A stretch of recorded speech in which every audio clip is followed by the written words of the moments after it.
watch the video after the fact, especially if we cover some important points and maybe something that catches your attention. So today we're going to be talking about website mistakes that will come back to haunt you. So these are, about your website, things that maybe you might want to watch for, monitor, and make sure that you're not doing. They're kind of mistakes that we don't want to have happen with your website. For those that know me or don't know me on this session, my name is Mike Hepburn. I'm the owner-operator of YourSocialStrategy.com. I've been in the funeral service profession for 29 years, and I am the co-founder of Frontliner Professional and Funeral Tech. Both of those companies have sold and gone on to do more bigger, prosperous events. I am a past board member of the Thousand Islands Chamber of Commerce and a current member of the Kingston Chamber of Commerce. I always tell people you're more than welcome to get a hold of me in one of three ways. Some of you are already existing clients and know that you can email me at any time. You can call me at any time. But the other one that I like to make sure people are aware of is you can text me at any time at 613-328-9422, and I will respond fairly quickly. It's probably the fastest way to get a hold of me is by text. So what are we going to cover today? Well, we're going to cover the benefits of having a website. Now, everybody on this call has a website today. It's second nature, but it's whether or not you're utilizing the website to the best of your ability. And we're going to talk about the common website mistakes that might alienate your audience and increase your bounce rate. Now, you're going to hear me say bounce rate a few times, and I'm going to explain what a bounce rate is now. A bounce rate is when somebody comes to your website, they stay on one page, and they leave after visiting that page. Now, two things. One is maybe they stayed on for less than 3 seconds and they didn't get the information you're looking for, so that is a bounce. But maybe they also found information they are looking for and only visited that one page. That also counts as a bounce rate. So it's one page visit and then they bounce off. That's called a bounce rate. Now, an average website is anywhere from 30 to 45% bounce rate. Anything higher, and you need to evaluate your bounce rate, why they're leaving after one page. Now, to get bounce rate information, you need to log into your Google Analytics or have an SEO company that provides SEO analytic information. So if you're a client of ours, you will get that bounce rate information from us if you're doing SEO with us. So a couple of other things that you will look for is page load speed and how to test your website, cluttered website design and an example, not stating the purpose of your homepage, bad font choice and 2 resources to review, unpredictable website, no H1 or H2 tags, insecure and secure websites, outdated website design, and poor mobile performance. So those are the things that we're going to cover today. So the first thing is benefits of a website. A website is one of your most important assets in this modern business environment. Some benefits are your online presence helps your customers find you. Obviously, it's, we have bricks and mortars, but most people start with a Google search. And you want to make sure that you come up on your Google search and that you have an online presence. It's your brand. I always tell people you got 3 seconds to impress somebody. If they don't stay for longer than 3 seconds, then they leave. That's a bounce rate, but you didn't deliver what you're trying to do. You want to provide credibility to your business. So you want to have things like good testimonials on your website. You want to create brand awareness. You want to establish a good reputation. You want to increase your revenue, and you want to help build a stronger customer base. So those are benefits of having a website. So website mistakes are you getting the traffic to your website but not seeing conversions. Another KPI, key performance indicator, with a website is what's called conversions. And again, that's found in Google Analytics. And it all depends on what you're trying to do with your website. If it's an information website, maybe the conversion is people stay on your website for longer than 2 minutes or 3 minutes. If you're trying to get appointments or strategy sessions or whatever it is, those can also be determined as conversions. So you may want to look at, saying every month we want X number of conversions from our website. So this could be due to some mistakes you could be making that cause a high bounce rate. So there are many factors when it comes to your website and what could cause you to not see conversions. And we're going to get into that a little bit as we go. So the number one factor, and this is so critical, is page load speed. Research conducted by Google suggests that 47% of users expect a website to load in less than 2 seconds. If the site takes 5 seconds or more to load, the chances of a bounce rate increased by 90%. People aren't hesitant to press the back button if the platform doesn't give them a satisfactory experience, and several factors can contribute towards website speed, but the hosting service has the biggest influence. So we're going to give you an example here in a moment of a website you can go to check your website load speed. So you got 2 seconds. Anything longer than that is taking too long. And a lot of people, what you have is you have a video or a picture at the top of your website that has to load very quickly. It has to be optimized for your website and for your traffic. So for example, if your image or your video is 2 megabits in size and somebody's on DSL or a slow cable connection, that could take them 15 to 20 seconds to download. They're gone, well gone. They didn't even get a chance to start loading it. But if you got an image around 75 to 150K, that's perfect. That will then generate a quick load speed and away we go. So keep in mind, just like anything, when you're looking through a newspaper magazine and you see an ad, you have 2 seconds to relate to that ad or you're off to the next page. Same idea when it comes to your website. So how do you test your load speed? Well, there are many online tools out there, but here's one we recommend. So write this down, pagespeed.web.dev. You type in your address and you just hit analyze, and off it goes with a report of red or orange. So there is a help document available in the top right corner of the page to help you understand what the specifics are. Now you can provide this to your website hosting company. Now some of you on this call today are with funeral home website providers. George Dart, for example, you're with a website provider called Funeral Tech. Unfortunately, that technology is not going to allow you to speed up. They're not going to change the code for you. That's just not going to happen. But with WordPress sites, so Christy Smith, for example, with LNA Mutual, we can actually use a plugin called WP Rocket, and it will expedite the load speed. It caches your images to load your website faster. So there is options available, but for my funeral home clients that are on this call with your website providers, there probably isn't very little you can do other than showing them the report that it takes a little longer to download. Mostly it's about JavaScript and some coding that was not optimized in the back end. That's really where the problem lies. But page load speed is one of your biggest mistakes. So number 2 is cluttered website design. The last thing a user wants is to be bombarded with images and information as soon as they click on a website. Make sure every page on your platform is well organized, clean, and minimalist. Ensure there's plenty of white space on the page because that can help mobile users browse.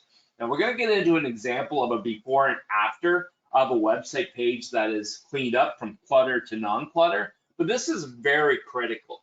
You know, when you're designing your website, everybody wants to throw in as much information as possible because, again, we've just announced it, 2 seconds of time to attract their attention.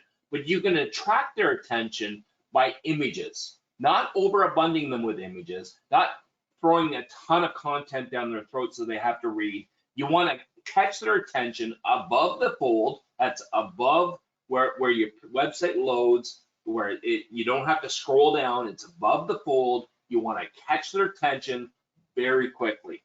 Then once you have them caught, then they will scroll down and gather more information. And you can, again, see this by the average time on your website, a Google Analytics result that you can say how long do people spend on average on my website. And if it's 7 seconds, you know that that's not enough time for people to read. But if it's 50 seconds or 2 minutes of time, then you know that people are gathering proper information. So here's an example. The left-hand side, we have Anger Solutions New York. It's an old-fashioned looking website. It's really not eye-appealing at all. And nobody's going to read this information. They're just going to look at it and go, yeah, move on. Probably a bounce rate of about 2.5 seconds once it loads. But if you look over here on the left-hand side, it's very appealing. It's clean. It's got the same information. It's just better, well presented. So that's something to keep in mind. And again, most of you, we actually are your website company. I get that. But some of you, you may have another provider where you're looking and say, okay, how do we provide information that's clean, clear, and concise? Again, catch their attention very quickly. All right, not stating the purpose on your homepage.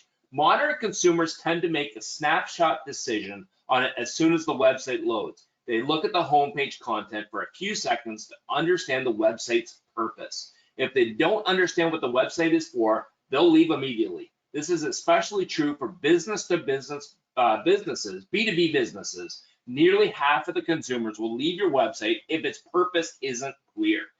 Here's what we found to be front and center when your website loads, which is your benefit statement. So a benefit statement is broken down into 3 parts. Your first section is curiosity. Show your customer what you can offer that will benefit them. Pique their curiosity. The second option is your enlightenment.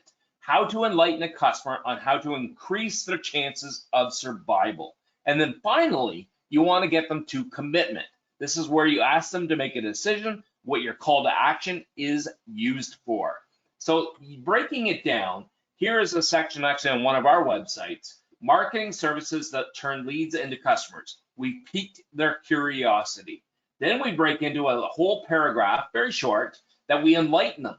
And then we have our final segment, which is a commitment, which is either build your quote or schedule a meeting with one of our representatives. So that's what you should be thinking about with all of your websites is, number one, how do we build curiosity, attract their attention within 2 to 3 seconds? It can be done with an image, it can be done with a statement, but keep that in mind. Then once you've piqued their curiosity, hit them with some enlightenment. What else do we need to bring to the table? What can we invite them in to drive a little bit more interest, and then hit them with their commitment. And again, I don't want to, I know I keep barking up the tree of funeral homes because that's one of my biggest client bases, but using the idea of funeral planning, everybody is looking to pre-plan. Whether they want to or not is in question, but if you hit them with a statement on your pre-planning page, or maybe a landing page about pre-planning, you hit them with a statement that drives their curiosity, you deliver the message, and then you hit them with, would you like to schedule an appointment? That is a great segment for a website. So below the header should be information about your product, your service, and how to benefit each customer. Long story short, make sure your customer knows exactly what you're about when visiting your website and how you will help them. Again, hit their curiosity. Excuse me. So this is an important one. When you think about your logo and other items that you've had developed, your font is a major factor. Same goes with your website. Excuse me.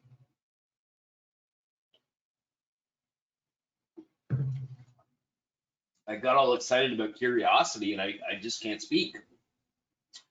So website fonts can make or break a website. It is best to stay away from stylistic and obscure fonts for your page. Choose a sans serif style with 14 points or more for the best results. In my old days at Frontliner, my biggest complaint I had was the font we chose. We chose an Arial font, which is great. It's a sans serif font. It's easy to read, but the font size was a 10.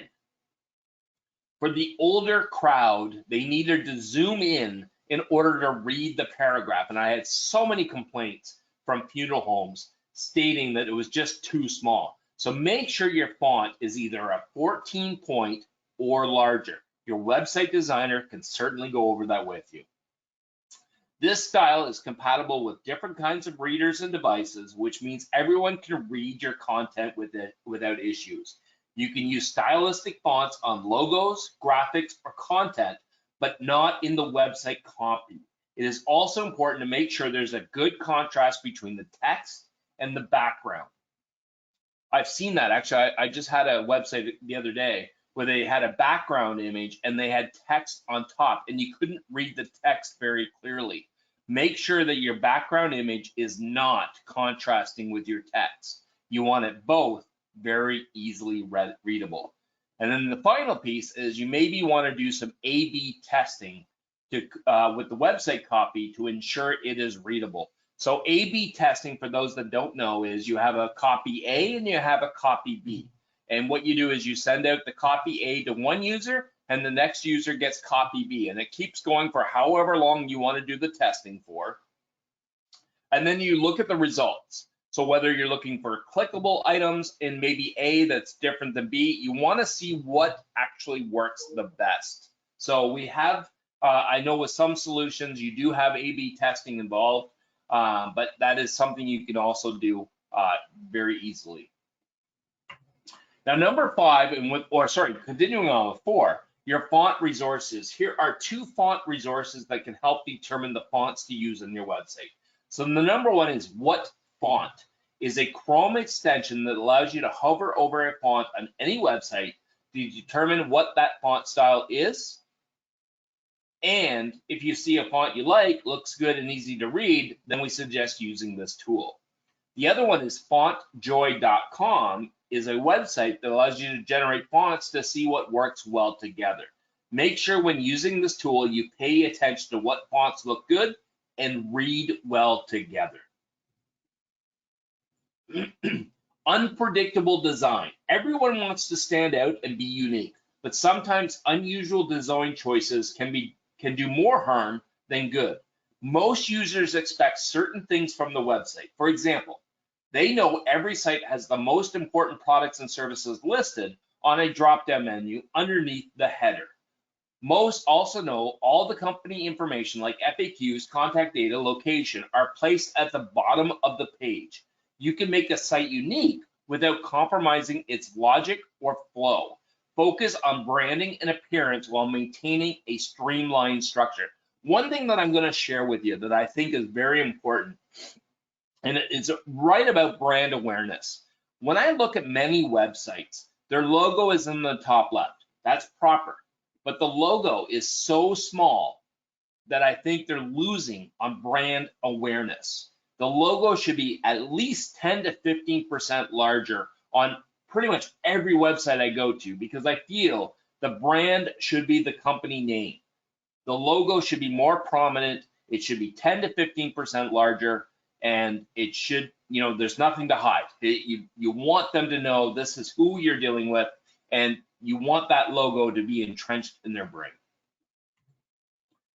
No H1 and H2 headings. Almost everyone skims through content. They look at the headlines, the subheadings, the bullet points. You need to make sure every page has an H1 and H2 heading.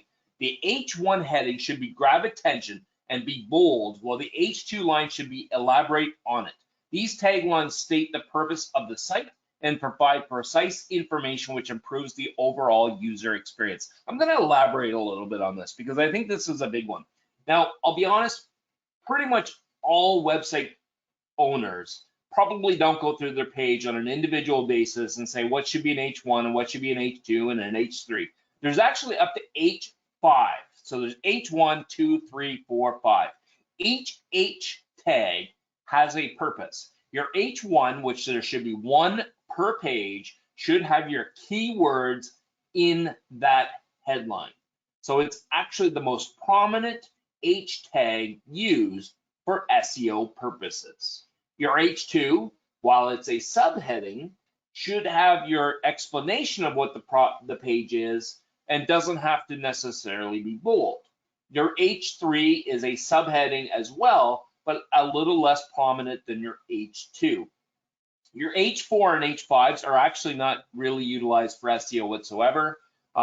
It's really H1, H2, H3, used properly, structured properly, and H2 should never appear above H1. It should be H1, then H2, then H3, H3, H3. That's how you properly structure a page. Now the next one, I have there's not many websites out there that are not secure today. Most website providing companies provide a free SSL certificate. If you are with a company that does not provide a free SSL certificate, I would recommend leaving them and finding a company that does, aka ours. Yes, an insecure website. Have you ever seen this and panicked because you think it's a virus or something? So that's this little link up here that says not secure. Pages without the HTTPS tag have a higher bounce rate and don't have the best reputation online. The security tag is the first step in establishing a strong brand presence. So as you can see on my next page here, you're going to see the icon, which is a lock, a padlock. That means your information is secure. That means the data you're sending to or receiving from the site is encrypted. This shows the website has security certification and is reliable. Users trust sites with the certification and are more likely to trust their products or services as well. So when you're filling in a form and you see this padlock, then you know your information is secure. But if it does say non-secure, then that means you're open to people stealing the information. So security is, to me, the prime prerequisite to being on a website. If it's not secure, you leave right away. I don't know too many providers that don't provide free SSL certificates, yeah, you want to make sure that you have a secure site. Outdated website design. Keep the latest design trends in mind while planning the website. You modern users prefer a clean, minimalistic aesthetic. It looks great on all kinds of screens, including mobile and tablet.